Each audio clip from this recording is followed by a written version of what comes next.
Hi. In this video, we're going to walk you through running the puppet example on the Baxter Research robot. The puppet example allows you to grasp and move one of Baxter's arms, while the other arm is matching the velocities at each joint. So let's step over to our developer workstation and find the SDK examples folder. When you're there, go to ROS-Run Joint Velocity. Here you can list out all of the different examples that you have available to you. So in this case, we're going to choose the puppet example. So type in puppet.py-h. This is the help menu, and this will give you all of the examples and arguments that you have access to. So for our example today, we're going to run the puppet.py example, and we're going to choose right. Right is actually dictating which arm is going to be the puppet and which arm you're going to grasp. In this example, the right arm is the puppet arm. So grasp the left arm, put in 0G mode, and start moving. As we move Baxter's left arm, the right arm matches the velocity at each joint, as you can see in the video.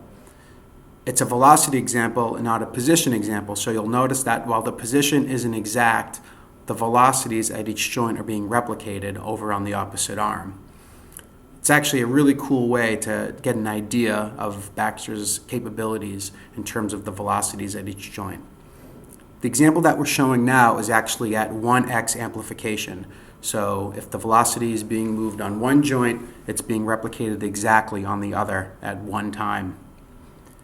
So let's go back to the developer workstation, hit a button to disable Baxter, and we're going to try a new argument. So we're still going to choose the right arm as our puppet, but now we're going to hit -A to change the amplification, and we're going to type in 2.0.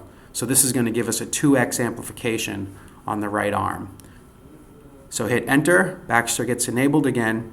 We'll grab Baxter's left arm and start moving the arm around again, and you'll see that the right arm is at 2x amplification. So very slight movements over on the left make Baxter move much quicker on the right.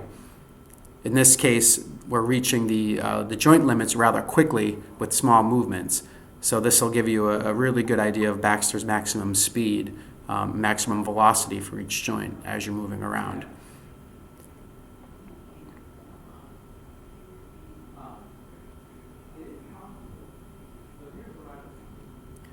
So now let's take a step back to our developer workstation. We'll disable Baxter again.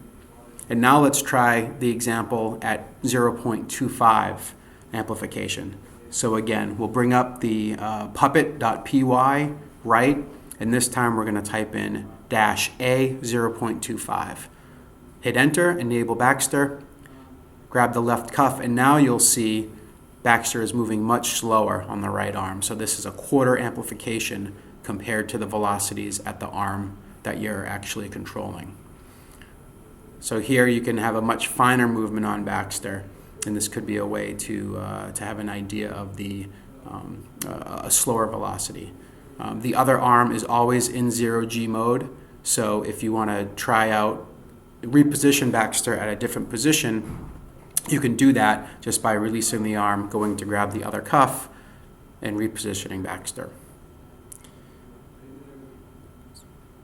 Go back to the developer workstation, hit a button, that'll disable Baxter, and that concludes our video for running the puppet example using the Baxter Research robot.